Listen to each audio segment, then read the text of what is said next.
Hi everyone. The last two parts of this topic covered sensory processes and attentional processes.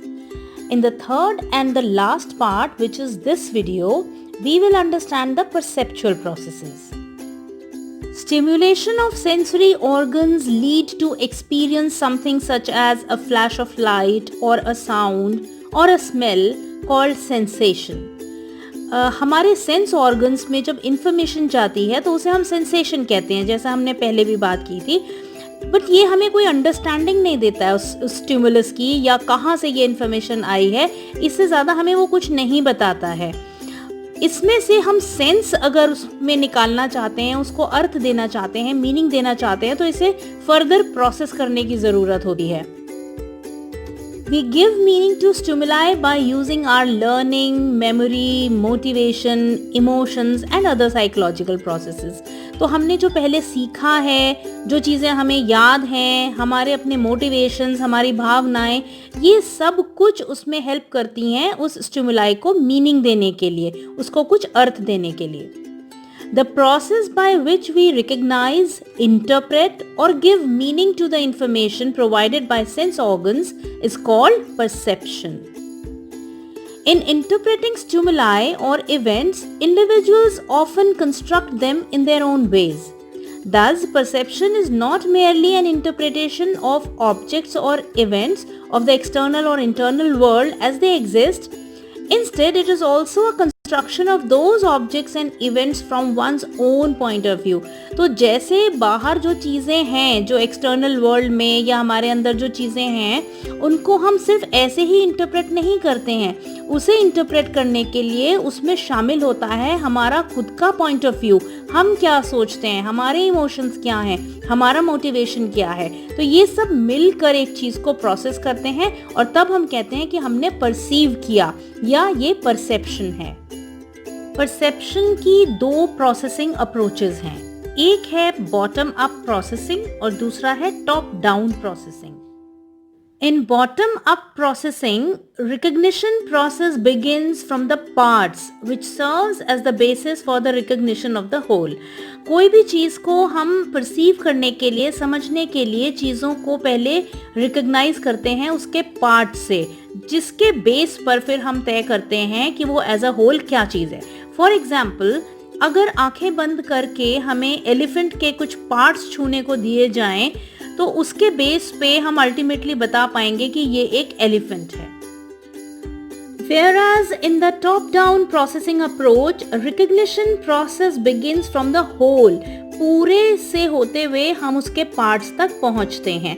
For example, एक bicycle को अगर हम as a whole देख रहे हैं तो उसके बाद हम उसका हैंडल, सीट, पैडल, व्हील्स ये सब देखेंगे. तो दोनों तरह के अप्रोच हैं. एक बॉटम अप है जिसमें हम पार्ट्स पहले देखकर उससे उसके होल को आइडेंटिफाई या रिकग्नाइज करते हैं और दूसरी तरफ हम पूरी चीज़ देखकर उसके कंपोनेंट्स को आइडेंटिफाई करते हैं.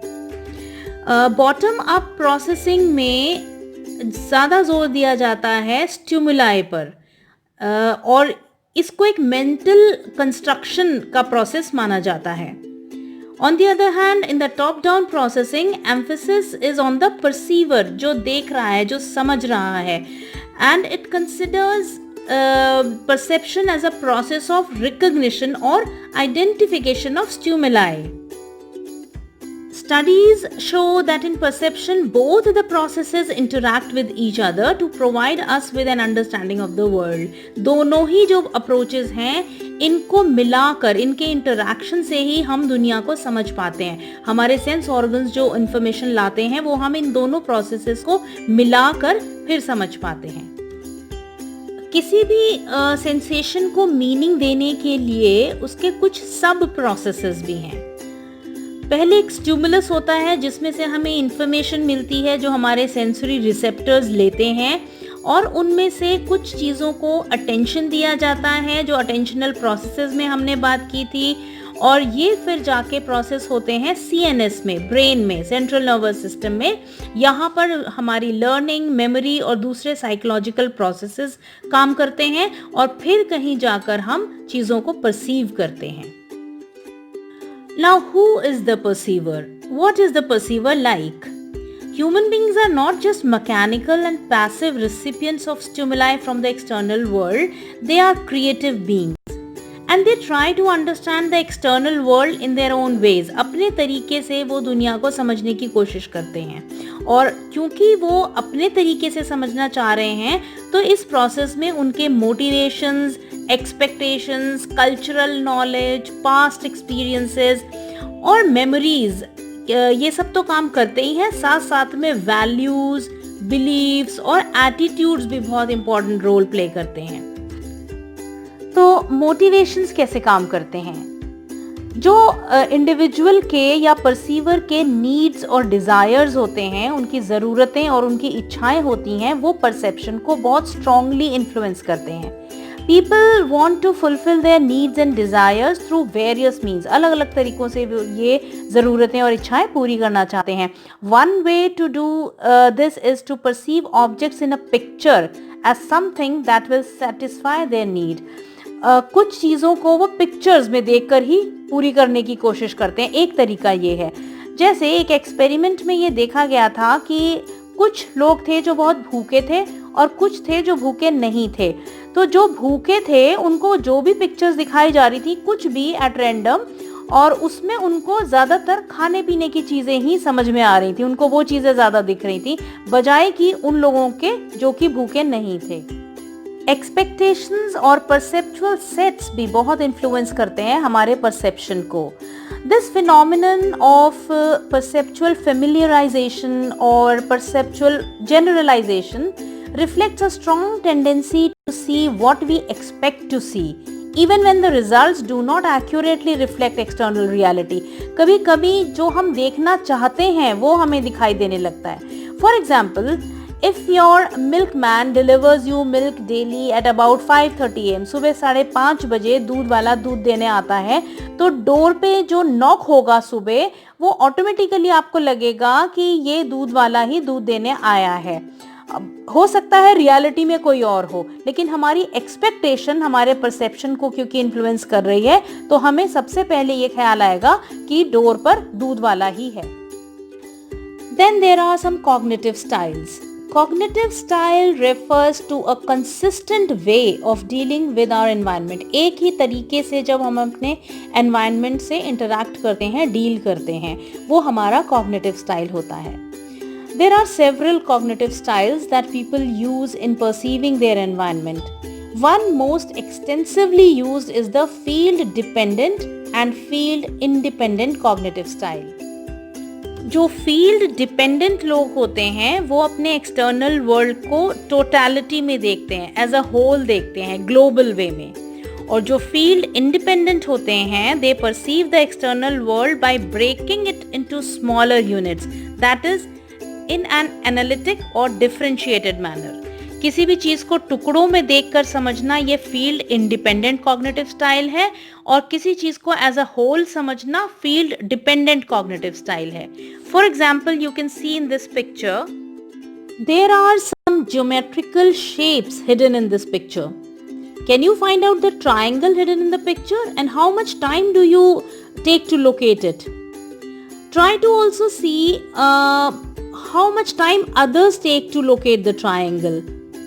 Those who can do it quickly will be called field independent and those who take long time will be called field dependent. क्यों ऐसा होगा? क्योंकि जो field independent हैं वो analytically देखेंगे, वो पहले components को देखेंगे, इसलिए वो जल्दी से triangles को देख पाएंगे, और जो as a whole पहले देखेंगे उनको triangles को locate करने में थोड़ा time लगेगा, तो वो होंगे field dependent. It is also important to know as to how the cultural background and experiences influence the perception. Perceiver plays a key role in the process of perception. बहुत important होता है perceiver. जो लोग ऐसे environment में से आते हैं जहाँ पर pictures का ज़्यादा रोल नहीं है, वो images, pictures को नहीं देखते हैं, वो objects को भी नहीं पहचान पाते हैं pictures में. People process and interpret stimuli in their own ways depending on their personal, social and cultural conditions. उनका अपना क्या personal experience रहा है, क्या cultural conditions रही हैं, उसके बेस पे वो interpret करते हैं stimuli को. Due to these factors, our perceptions are not only finely tuned but also modified. There are few principles of perceptual organization. हमारा जो विजुअल फील्ड है, जहाँ से हम इंफॉर्मेशन लेते हैं, जो सारी चीज़ें हम देख रहे हैं, उसमें बहुत सारी लाइंस हैं, कलर्स हैं, पॉइंट्स हैं, अलग अलग शेप्स हैं. We perceive these elements as organized wholes और complete objects. हम इसको एज अ होल देखते हैं, कंप्लीट ऑब्जेक्ट की तरीके से देखते हैं, ना कि उसको टुकड़ों में. For example, we see a bicycle as a complete object, not as a collection of different parts. उसका सैडल, व्हील, हैंडल हम एक साथ एक बाइसिकल के रूप में देखते हैं, ना कि टुकड़ों में. तो ये जो प्रोसेस है हमारे विजुअल फील्ड को ऑर्गेनाइज करने का, उसको एक मीनिंगफुल होल के तरीके से समझने का, इसको बोलते हैं फॉर्म परसेप्शन. मेनली 3 साइकोलॉजिस्ट हुए हैं, कोहलर, कॉफका एंड वर्दीमर, जिनको गेस्टॉल्ट साइकोलॉजिस्ट कहा जाता है. Gestalt psychologists have answered questions as to how we give meaning to something which is a collection of parts.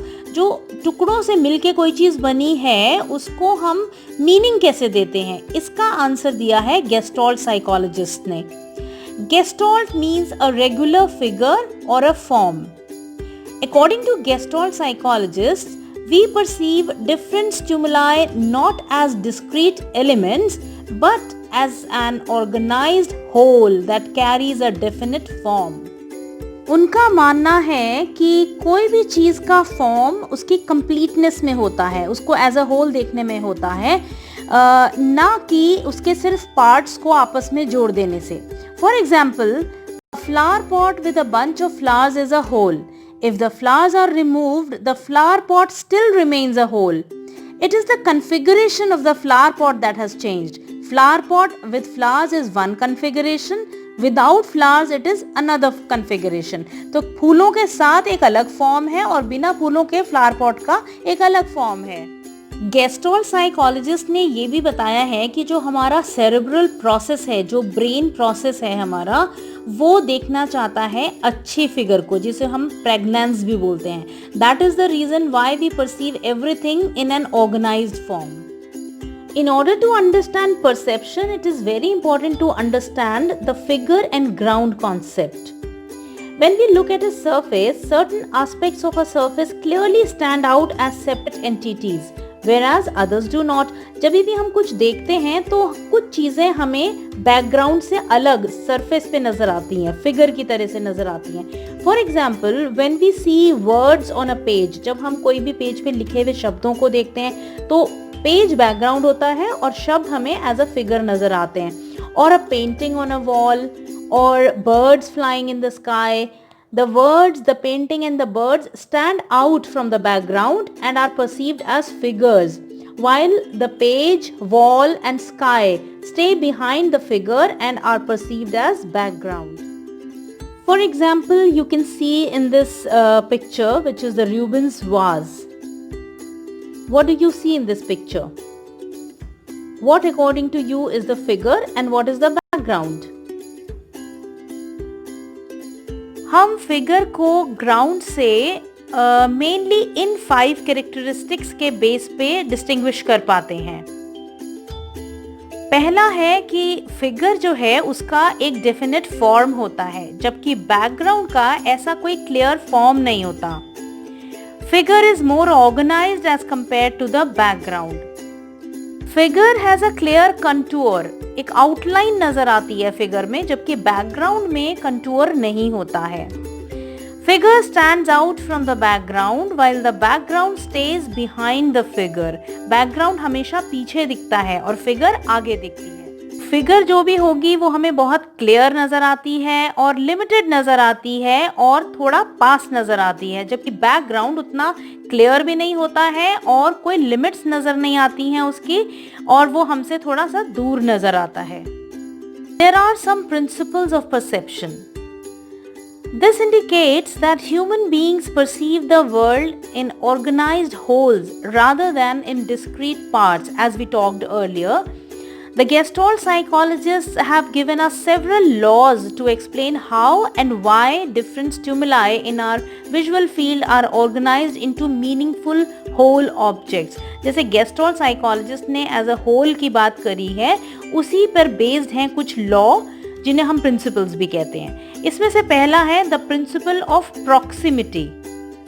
According to this principle, objects that are close together in space or time are perceived as belonging together or as a group. जो पास होते हैं वो एक group में नजर आते हैं, as you can see in this picture. For example, this figure does not look like a square pattern of dots in the B section, but as a series of columns of dots. A में आपको एक square की तरह नजर आएंगे ये dots, लेकिन B में जब उन्हें ग्रुप कर दिया गया है तो वो कॉलम्स की तरह नजर आ रहे हैं. So this is proximity. Another one is the principle of similarity. According to this principle, objects that are similar to one another and have similar characteristics are perceived as a group. As in this figure, the little circles and squares are evenly spaced both horizontally and vertically so that the proximity does not come into play. Proximity वाली चीज ना आए, इसके लिए बराबर दूरी पर columns और rows बनाए गए हैं. Instead, we tend to see alternating columns of circles and squares. हम या तो सिर्फ सर्कल्स देख रहे हैं कॉलम की तरह और फिर स्क्वायर्स का एक कॉलम देख रहे हैं, या फिर हम रोज देख रहे हैं जो एक फिल्ड है कलर से और दूसरी नहीं है. Then comes the principle of continuity. This principle states that we tend to perceive objects as belonging together if they appear to form a continuous pattern. अगर वो continuation में दिख रही है तो हम उसको एक साथ मान लेते हैं. As in this picture, we are more likely to identify two lines. AD एक लाइन दिख रही है और CB दूसरी लाइन दिख रही है उसे क्रॉस करती हुई. We do not identify four lines meeting at the center O. हम इस तरह से नहीं देख रहे हैं कि चार लाइंस हैं जो O पे जाके मिल रही हैं. हम देख रहे हैं कि AD एक लाइन है और CB एक लाइन है जो एक दूसरे को क्रॉस कर रही हैं. So this is because of continuity principle. फिर आता है principle of smallness. Smaller areas tend to be seen as figures against a larger background. जो भी चीज छोटी होती है वो हमें पहले फिगर की तरह नजर आती है और बड़ा एरिया हमें बैकग्राउंड की तरह नजर आता है. जैसे कि in this figure we are more likely to see a black cross rather than a white cross within the circle because of this principle. The principle of symmetry says that symmetrical areas tend to be seen as figures against asymmetrical backgrounds. Symmetrical means जब एक जैसी चीजें एक दूसरे को face करती हुई organized form बनाती हैं, similar parts एक साथ जुड़ जाते हैं. For example, in this figure, the black areas are seen as figures as they have symmetrical properties against their white asymmetrical backgrounds. Another principle is that of surroundedness. It says that areas surrounded by others tend to be perceived as figures. For example, the image in this figure looks like 5 figures against the white background rather than the word lift, L-I-F-T, lift. According to the principle of closure, we tend to fill the gaps in stimulation and perceive the objects as whole rather than their separate parts. अलग अलग parts को ना देखते हुए हम as a whole देखते हैं उन गैप्स को अपने आप ही फिल करके जहां पर एक्चुअली कुछ फिगर बना ही नहीं है, कोई लाइन कोई पॉइंट नहीं है. While understanding perception, the perception of space, depth and distance is also very important. The process of viewing the world in 3 dimensions is called distance or depth perception. The visual field or surface in which things exist, move or can be placed is called space.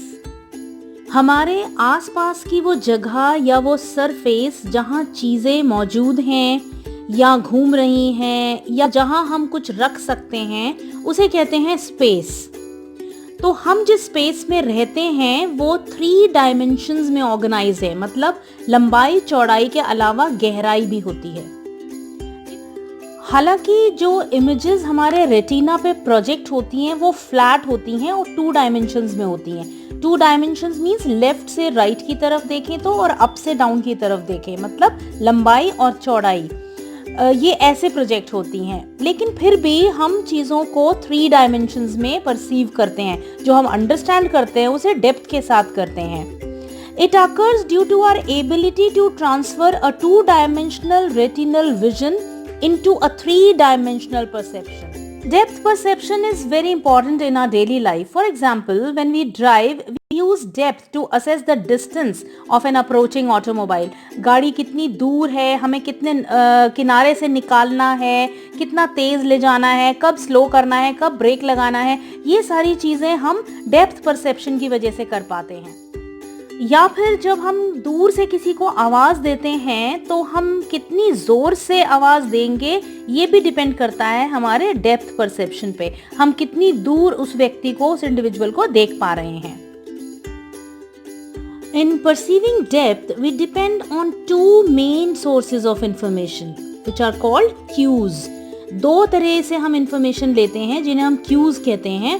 One is called monocular cue, because they allow us to perceive depth with just one eye, and another is called binocular cue because they require both eyes. A number of such cues are used to change a 2-dimensional image into 3-dimensional perception. Monocular cues, also called psychological cues, are effective when the objects are viewed with only one eye. These cues are often used by artists to induce depth in 2-dimensional paintings. 2 dimensions होते हैं painting के, लेकिन उसके अंदर गहराई को दिखाया जा सकता है।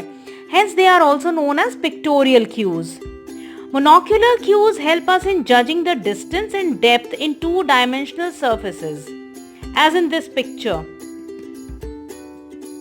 In this picture, the interposition of trees and the relative size of the trees gives us an idea about the depth and the distance. Now, how does the relative size tells about the depth? एक के मुकाबले दूसरे का size कैसे help करता है जज करने में कि कौन सी चीज कितनी दूर है? The size of retinal image allows us to judge distance based on our past and present experience with a similar object. पहले हमने क्या पाया था उसके हिसाब से हम जज करते हैं। As the objects get away, the retinal image becomes smaller and smaller. जितना दूर चीज चली जाएगी वो इमेज उतनी छोटी होती चली जाएगी। We tend to perceive an object farther away when it appears small and closer when it appears bigger. अगर कोई चीज बड़ी दिख रही है तो वो पास है, छोटी दिख रही है तो वो दूर है, ऐसा हम परसीव करते हैं। फिर है उसकी इंटरपोजिशन या ओवरलैपिंग, एक चीज के ऊपर दूसरी आना। These cues occur when some portion of the object is covered by another object. The overlapped object is considered farther away, whereas the object that covers it appears nearer. जो ऊपर को दिखाई देता है वो पास लगता है और जो छिप जाता है पीछे वो दूर नजर आता है। Linear perspective also help us in judging the depth. This reflects a phenomenon by which distant objects appear to be closer together than the nearer objects. पास में जो objects हैं वो आपस में उतना close नहीं दिखते हैं जितना दूर वाले आपस में close दिखते हैं। For example, parallel lines such as rail tracks. They appear to converge with increasing distance with a vanishing point at the horizon. वो नजदीक दिखते दिखते एक टाइम पे बिल्कुल वो डिस्टेंस गायब हो जाता है। The more the lines converge, the farther away they appear. जितना ज्यादा लाइन मिल जाएंगी उतना ही वो दूर नजर आएगा। इसी तरह से है aerial perspective. The air contains microscopic particles of dust and moisture that make distant objects look hazy or blurry. जो हमारा environment है, जो एयर है, उसके अंदर कुछ पार्टिकल्स होते हैं जिसकी वजह से दूर की चीज हमें उतनी साफ नजर नहीं आती है। This effect is called aerial perspective. For example, distant mountains appear blue due to scattering of blue light in the atmosphere, whereas the same mountains are perceived to be closer when the atmosphere is clear. बारिश होती है तो वही पहाड़ नजदीक नजर आते हैं क्योंकि ये डस्ट पार्टिकल्स और ये जो लाइट है ये वहां से हट जाती है। Light and shade also matters a lot. In the light, some parts of the object get highlighted, whereas some parts become darker. Highlights and shadows provide us with information about an object's distance. The relative height also help us in making the judgment of depth. Height एक दूसरे के मुकाबले कितनी है, इससे भी matter करता है. Larger objects are perceived as being closer to the viewer and smaller objects are being farther away. When we expect two objects to be the same size and they are not, the larger of the two appears closer and the smaller appears farther away. दो एक जैसी चीज अगर हमें पता है एक ही size की होंगी, लेकिन एक छोटी दिख रही है और एक बड़ी दिख रही है, तो छोटी वाली दूर महसूस होती है और बड़ी वाली पास. Texture gradient represents a phenomenon by which the visual field having more density of elements is seen farther away. As in this picture, the density of the cracks on the clay increases as we look farther away. जितना दूर नजर आएगा उतना जो cracks हैं वो बहुत नजदीक जुड़े हुए डेंस नजर आते हैं. Motion parallax, जैसा कि नाम से पता लग रहा है, this is not a pictorial cue. It is a kinetic monocular cue. ये तब होता है जब different distance पे different speed से चीजें move करती हैं. The distant objects appear to move slowly than the objects that are closer. जो दूर वाली चीजें हैं वो धीरे धीरे जाती दिखेंगी और पास वाली तेजी से जाती दिखती हैं. The rate of an object's movement provides a cue to its distance. For example, when we travel in a bus, closer objects move against the direction of the bus, whereas the farther objects move with the direction of the bus. तो दूर की चीजें एक तो बस के direction में जा रही होंगी और धीरे जाती दिखेंगी, और जो पास वाली हैं वो अगेंस्ट उल्टी तरफ जाती दिखती हैं और तेजी से जाती दिखती हैं. मोनोक्यूलर क्यूज के बाद आता है बाइनोक्यूलर क्यूज, जिसे हम फिजियोलॉजिकल क्यूज भी कहते हैं. Some important cues of depth perception in 3-dimensional space are provided by both eyes. इन्हीं को हम कहते हैं बाइनोक्यूलर. तो पहले समझना होगा कि रेटिनल या फिर बाइनोक्यूलर डिस्पैरिटी क्या है. इसको समझने के लिए ये समझना है कि हमारी जो दोनों आईज हैं, इनके जो हमारे ब्रेन में सेंटर्स हैं, लोकेशन हैं, वो थोड़ा सा फर्क हैं, थोड़ा अलग अलग जगह पर हैं. They are separated from each other horizontally by a distance of about 6.5 centimeters. आसपास 6.5 सेंटीमीटर्स की दूरी पर ये लोकेशंस हैं. Because of this distance, the image formed on the retina of each eye of the same object is slightly different. एक ही चीज को जब हम दोनों आंखों से देखते हैं तो वो दोनों अलग अलग जगह पर जाकर फॉर्म होती हैं. This difference between the two images is called retinal disparity. The brain interprets a large retinal disparity to mean a close object and a small retinal disparity to mean a distant object. जैसे दो चीज़ें जब बहुत दूर दूर नज़र आ रही हैं हमारी आँखों से, उसका मतलब होता है कि वो चीज़ हमारे आँखों के बहुत पास में है. और इसी तरह से जो रेटिनल डिस्पैरिटी अगर पास में नज़र आ रही है, कम है, तो हमारे जो ऑब्जेक्ट का जो जजमेंट होता है वो ये होता है कि ऑब्जेक्ट बहुत दूर है. As the disparity is less for distant objects and more for the near objects. Another important thing is convergence. When we see a nearby object, our eyes converge inwards in order to bring the image on the fovea of each eye. A group of muscles send messages to the brain regarding the degree to which eyes are turning inward, and these messages are interpreted as cues to the perception of depth. जब भी कोई चीज़ हम आंखों के नज़दीक लाते हैं तो convergence होता है आईज का, क्योंकि वो इमेज फोविया पे लाना होता है. और ये जो कन्वर्जेंस है, मसल्स के थ्रू मैसेज जाता है ब्रेन को कि चीज़ कितनी नज़दीक है, मतलब कितना मसल्स कन्वर्ज हो रहे हैं और कितना रिलैक्स हो रहे हैं, उस पर डिपेंड करता है कि चीज़ कितनी नज़दीक है या कितनी दूर है. The degree of convergence decreases as the object moves further away from the observer. Binocular perception में accommodation भी बहुत important है.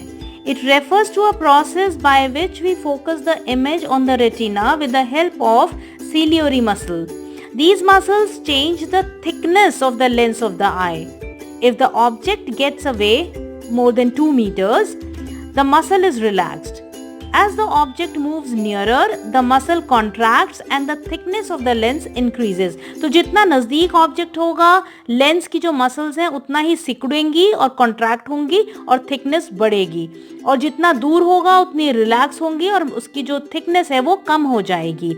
The signal about the degree of contraction of the muscle is sent to the brain, which provides the cue for the distance. इसी से brain जज करता है कि चीज नजदीक है या दूर है. Let us now understand about the perceptual constancies. We receive a lot of information from our environment. हम अपने सेंस ऑर्गन से बहुत सारी इंफॉर्मेशन लेते हैं और हम कॉन्स्टेंटली अपनी पोजीशन भी बदलते रहते हैं और अलग अलग पोजीशन से हम कई ऑब्जेक्ट्स को देखते हैं. अलग अलग इंटेंसिटी की लाइट में हम कई ऑब्जेक्ट्स को देखते हैं. उसके बाद भी हम उस ऑब्जेक्ट को वही चीज़ समझते हैं, जबकि हमारे जो सेंसरी रिसेप्टर्स हैं वो अलग अलग तरह की इंफॉर्मेशन भेज रहे होते हैं. इसको कहा जाता है perceptual constancy. Commonly there are 3 types of perceptual constancies. One is size constancy, the other is shape or form constancy, and the third one is brightness constancy. So what is size constancy? The size of an image on our retina changes with the change in the distance of the object from the eye. हमारे से जितना दूर object होगा या जितना पास होगा उसके हिसाब से रेटिना पे भी इमेज चेंज होती रहती है. The further away it is, the smaller is the image.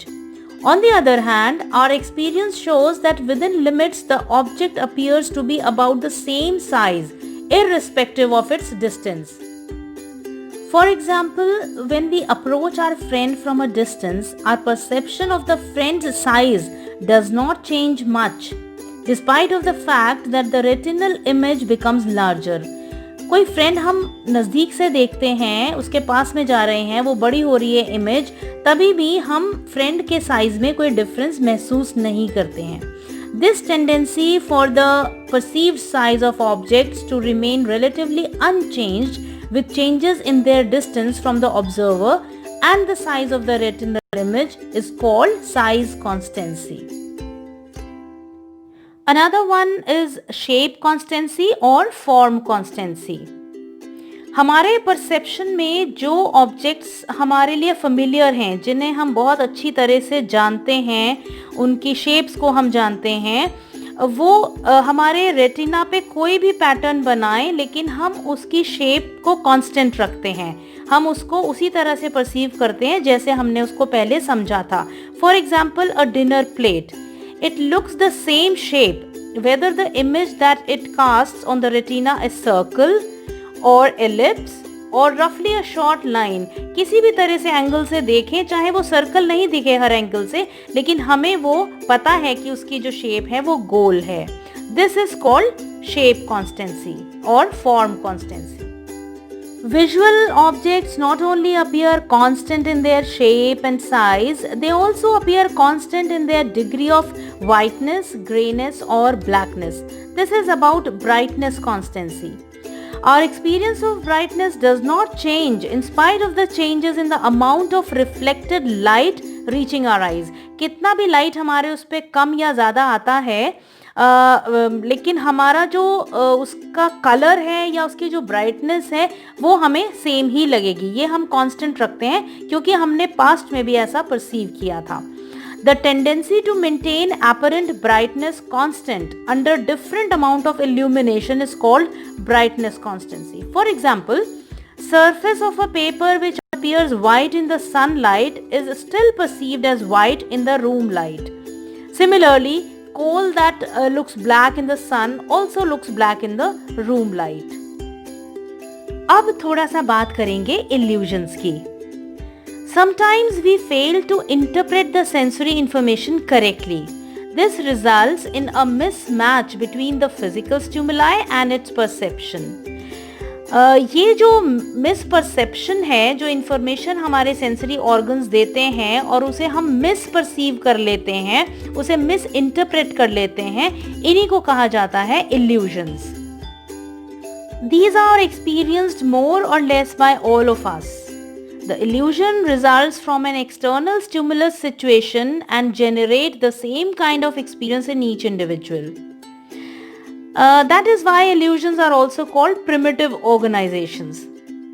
Although illusions can be experienced by the stimulation of any of our senses, psychologists have studied them more commonly in the visual than in other sense modalities. तो बाकी illusions भी होते हैं, जैसे सुनने को लेकर भी हो सकता है, टेस्ट को भी लेके हो सकता है, स्मेल के लिए हो सकता है, टच के लिए हो सकता है, पर ज़्यादा जो स्टडीज़ की गई हैं वो विजुअल illusions के लिए की गई हैं. जो हमें दिखती हैं चीज़ें वो वैसी नहीं होती हैं, उन चीज़ों को ज़्यादा स्टडी किया गया है.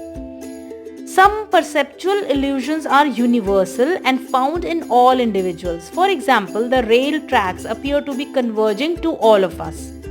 These illusions are called universal illusions or permanent illusions, as they do not change with experience or practice. कुछ ऐसे illusions हैं जो एक व्यक्ति से दूसरे व्यक्ति में फर्क होते हैं, चेंज होते हैं. They vary from individual to individual. These are called personal illusions. Let us talk in brief about some important visual illusions. कुछ हैं geometrical illusions, जैसे यहाँ पर आप देख रहे हैं Mueller-Lyer illusion. In this we have two lines, A and B. All of us perceive line A as shorter than line B, although both the lines are equal. तो ये एक तरह का illusion है. On the other hand, there is this vertical-horizontal illusion. Although both vertical and horizontal lines are equal, we perceive the vertical line as longer than the horizontal line. Then there is another interesting illusion called apparent movement illusion. This illusion is experienced when some motionless pictures are projected one after another at an appropriate rate. जल्दी जल्दी जब हम कुछ still pictures को चलाते हैं तो उसमें एक मोशन महसूस होता है. This illusion is referred to as phi phenomenon, such as moving pictures in a cinema show. The succession of flickering electrical lights also generate this illusion. लगातार लाइट्स लाइन से जलती चली जाएं तो ऐसा लगता है कि लाइट चल रही है. Wertheimer had reported that presence of appropriate level of brightness, size, spatial gap and temporal contiguity of different lights to be important in this phi phenomenon.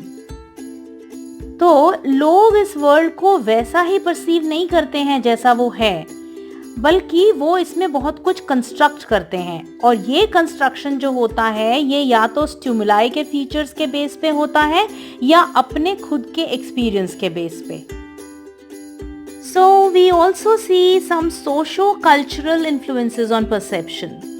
Because we know people living in different parts of the world look different, many psychologists hold the view that their ways of perceiving the world must be different in some respects.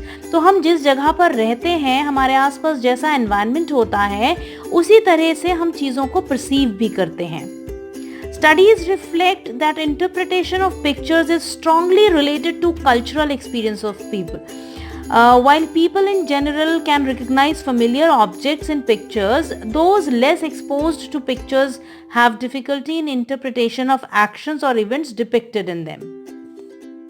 With this video, we conclude the topic sensory, attentional and perceptual processes. You may drop your queries or request for notes on the email ID mentioned in the description of this video. Namaste.